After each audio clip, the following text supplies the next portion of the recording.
One man had a choice. He could stay, dig in, and bleed the enemy for every mile of Georgia clay. Or he could turn his back on the most important city left in the South and march his army north into nothing, chasing a ghost of a plan that existed only in his head. He chose to march north. Within 6 weeks, the army that once made Sherman himself nervous would be a smoking ruin on a riverbank in Tennessee, and the Confederacy would never recover. This is the story of the insane move that broke the Confederacy. It wasn't Gettysburg. It wasn't the fall of Richmond. Historians will hand you those two like they're the only chapters worth reading, and then they'll close the book. But ask the soldiers who were actually there, the ones who survived it, and they'll tell you something different. They'll tell you about a cold November evening in Tennessee, about a general who could have trapped an entire Union army in a bottle and simply let them walk out the back door, and about the 5 hours that followed that broke something in the Confederate war machine that never got fixed. 2 years of fighting, thousands of miles of marching. All of it came down to one man's decision, made in anger, made in pride, and it cost the South an army it could never replace.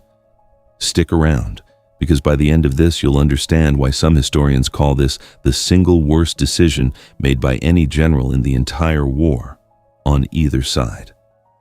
Let's go back to the summer of 1864, because you need to understand what was actually at stake before you can understand how badly it was thrown away. Atlanta was the beating heart of what was left of the Confederate war effort. It wasn't just a city, it was a machine. Foundries, rail lines, warehouses stuffed with the last supplies the South had left to give. 4 different railroads converged there, feeding troops and material to every corner of the Confederacy that still had troops worth feeding. If Atlanta fell, the South didn't just lose a city. It lost its ability to move an army anywhere at all. General Joseph Johnston understood this. He commanded the Army of Tennessee, and for months he'd been playing the most patient, maddening game of cat and mouse in American military history. Sherman would advance.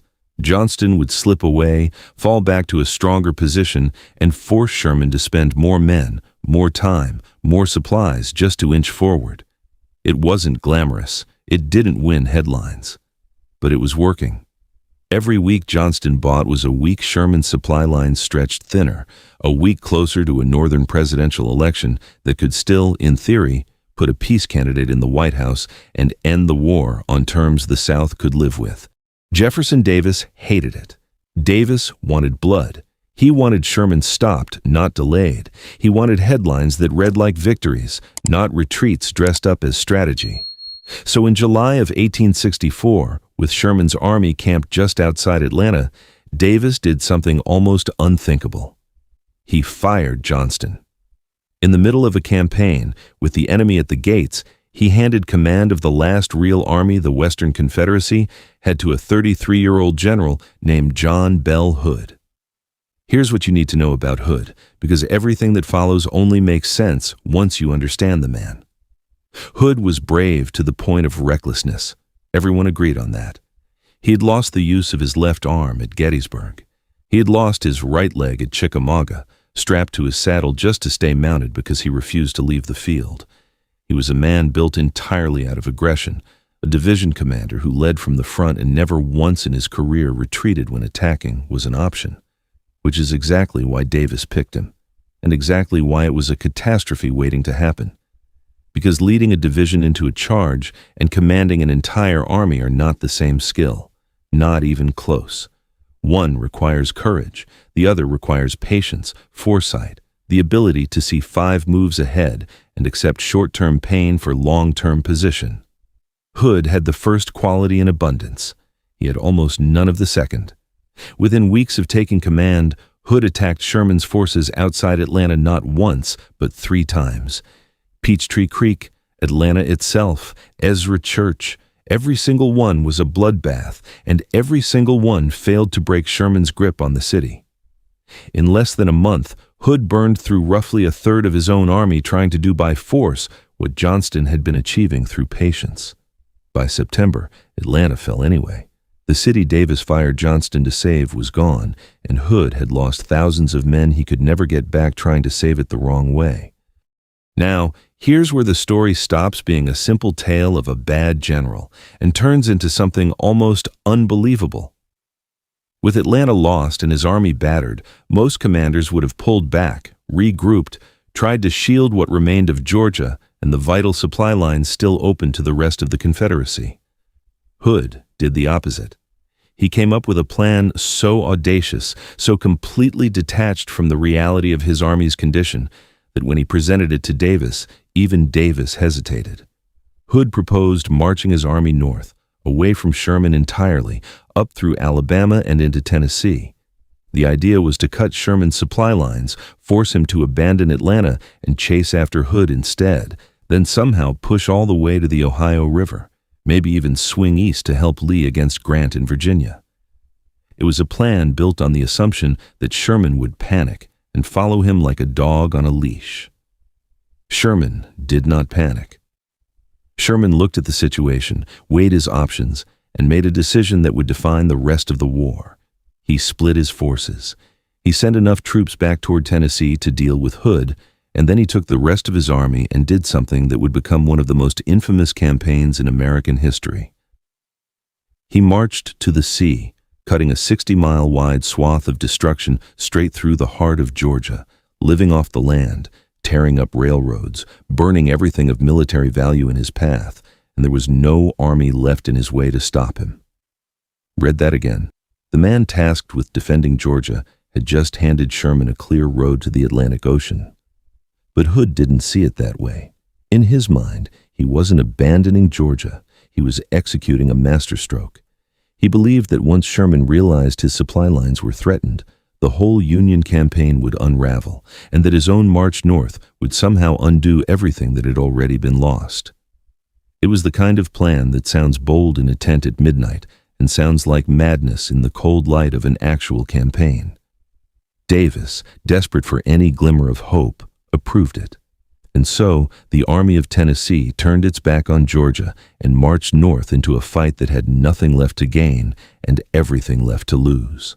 By late November, Hood's army had crossed into Tennessee, chasing a Union force under General John Schofield that was retreating north toward Nashville, trying to link up with reinforcements. And this is where the story delivers its cruelest twist, the moment that should have ended Schofield's army and instead became the moment that exposed exactly how far gone Hood really was. On the night of November 29th, near a small town called Spring Hill, Hood had Schofield's entire force nearly surrounded. Confederate troops controlled the high ground overlooking the road Schofield needed to retreat along. All Hood had to do was hold that position through the night, block the road, wait for morning. The Union army would have been trapped, cut off from Nashville, forced to fight on ground Hood chose, with numbers that favored the Confederates. Instead, through a chain of miscommunication, conflicting orders, and what several officers later described as Hood simply going to sleep and assuming his subordinates had it handled, the road was left open. All night long, Schofield's entire army marched right past Confederate campfires, close enough that soldiers on both sides could hear each other talking, and nobody stopped them. By morning, the trap had emptied itself. The prize Hood had in his hands the night before was gone, and he woke up to find his enemy had simply walked away. Hood was humiliated. And humiliation, for a man built the way Hood was built, doesn't produce reflection. It produces rage. He became convinced his own officers had failed him out of cowardice, that the army itself had gone soft, that discipline needed to be restored through punishment rather than patience. So when Schofield's retreating army stopped to dig in at a town called Franklin, just south of Nashville, Hood made the decision that would define his entire legacy, the decision this whole story has been building toward. The Union forces at Franklin had built strong defensive works, trenches, breastworks, artillery placed with clear fields of fire across nearly 2 miles of open ground. Any competent commander looking at that position would have seen exactly what it was, a killing field, tailor-made to shred any force stupid enough to charge across it in the open. Several of Hood's own generals looked at those defenses and quietly suggested a flanking maneuver instead, a way around the position rather than through it. Hood refused. At around 4 in the afternoon on November 30th, 1864, Hood ordered a full frontal assault across nearly 2 miles of open field, directly into fortified Union lines bristling with artillery. No flanking, no maneuver, just 18,000 men walking in formation, banners raised straight into the guns. What followed has been compared by soldiers who lived through both to Pickett's charge at Gettysburg, except worse. Some historians have called it worse in every measurable way. The Confederate assault came within brutal hand-to-hand range of the Union lines, and for a moment it seemed like it might actually break through. But sheer courage cannot overcome geometry, and the numbers were never on their side. Confederate soldiers were cut down by the hundreds, then the thousands, in waves that kept coming because Hood kept ordering them forward. In 5 hours, the Confederate Army of Tennessee suffered roughly 6,000 casualties. 6 generals were killed outright or mortally wounded in a single afternoon, an almost unheard-of loss of senior leadership in one battle. One of them, General Patrick Cleburne, considered by many to be the finest divisional commander in the entire Confederate Army, was found dead near the Union works, having led his men on foot after his horse was shot out from under him not once, but twice. The officer corps of an entire army was gutted in an afternoon. Regiments that had survived 3 years of war, that had marched through Shiloh and Chickamauga and the brutal campaigns around Atlanta, were wiped out in front of a single fortified line outside a small Tennessee town most of them had never heard of before that day. And here's the part that makes it almost impossible to comprehend. Schofield's army, the one Hood had just thrown his entire force against, quietly withdrew that same night and continued its retreat to Nashville anyway. The battle Hood fought to punish his own army for a missed opportunity had accomplished nothing. The enemy left regardless. The blood spent that afternoon bought absolutely nothing of strategic value. Hood somehow did not stop. He pushed what remained of his shattered army onto Nashville, where an entrenched Union force under George Thomas waited behind even stronger defenses, backed by overwhelming numbers and artillery. What was left of the Army of Tennessee, exhausted, undersupplied, missing a huge portion of its officer corps, dug in outside the city in the freezing cold of a Tennessee December and waited. Thomas didn't rush. He took his time, built up his forces, waited for the right moment, and on December 15th and 16th, he attacked. What had once been one of the most feared armies in the Confederacy simply came apart. Entire units broke and ran. Confederate soldiers who had endured years of brutal combat without flinching threw down their weapons and fled in a rout so complete that Nashville is remembered as one of the most decisive, one-sided victories of the entire war. The Army of Tennessee didn't just lose, it effectively ceased to exist as a fighting force. Hood resigned his command weeks later. The army he'd led north with such confidence had been reduced to a fraction of its original strength, scattered across the roads of Tennessee in a freezing retreat that historians still describe using words like disintegration rather than defeat. Now, step back and look at what actually happened here, because the scale of it is staggering once you lay it all out. Sherman marched, essentially unopposed, straight through the heart of Georgia and out the other side, destroying the South's industrial and agricultural capacity in the region so thoroughly that some counties took decades to recover.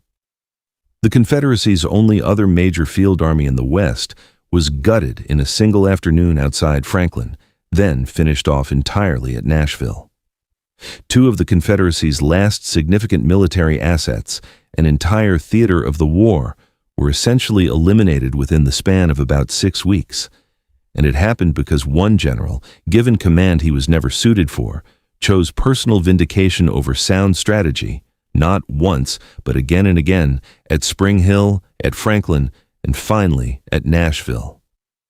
By the spring of 1865, Lee's army in Virginia was starving, undersupplied, and completely isolated, because there was no longer any Confederate force left anywhere else to draw Union attention or resources away from him.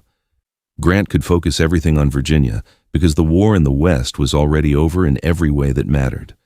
Historians still debate exactly how much time Hood's campaign shaved off the war, but almost none of them dispute that it accelerated the collapse. The Confederacy didn't just lose an army in Tennessee, it lost its last real strategic option. What makes this story so haunting isn't just the scale of the loss, it's how avoidable every single step of it was. Spring Hill could have ended the campaign in a Confederate victory with one order properly enforced. Franklin could have been won, or at least fought, without the suicidal frontal assault Hood chose out of wounded pride. Even Nashville might have gone differently with a smaller, less devastated army defending it. Every single decision point offered Hood a safer path, and every single time he chose the one that fed his need to prove something to himself, to his men, to a Confederate government that had gambled everything on his aggression. There's a reason military historians still study the Franklin-Nashville campaign as a case study in what happens when a commander's psychology overrides his judgment. It wasn't a lack of courage that destroyed the Army of Tennessee. Courage was never in short supply among those men, right up until the moment it was wasted on open ground against fortified guns for no strategic gain whatsoever. It was the absence of restraint, the refusal to accept a smaller loss to avoid a total one, the insistence on proving a point instead of winning a war. So when people ask what actually broke the Confederacy, the honest answer isn't as simple as one battle or one city falling. But if you're looking for the single moment where the wheels truly came off, where an entire theater of the war was thrown away, not through Union brilliance but through Confederate self-destruction, you end up back in that cold November afternoon outside Franklin, Tennessee, watching 18,000 men march into a killing field because one general couldn't accept a missed opportunity the night before. The Confederacy had already lost the war in most practical terms by late 1864. But it still had time, still had options, still had an army in the West capable of forcing the Union to fight on two fronts. John Bell Hood took all of that and spent it in 6 weeks chasing a plan that never had a real chance of working, punishing his own soldiers for his own failures, and in doing so, handed the Union a victory in the West so complete that it left the Confederacy with nothing left to fight with anywhere outside of Virginia. If you've made it this far, you already understand why this moment deserves far more attention than it usually gets. It's not as famous as Gettysburg. It doesn't get the documentaries or the battlefield tours that draw the biggest crowds. But in terms of pure consequence, in terms of how quickly and completely it changed the trajectory of the war, the insane gamble outside Franklin might be the single most decisive act of self-destruction in the entire conflict. Not a defeat handed to the Confederacy by a brilliant enemy, but one it handed to itself.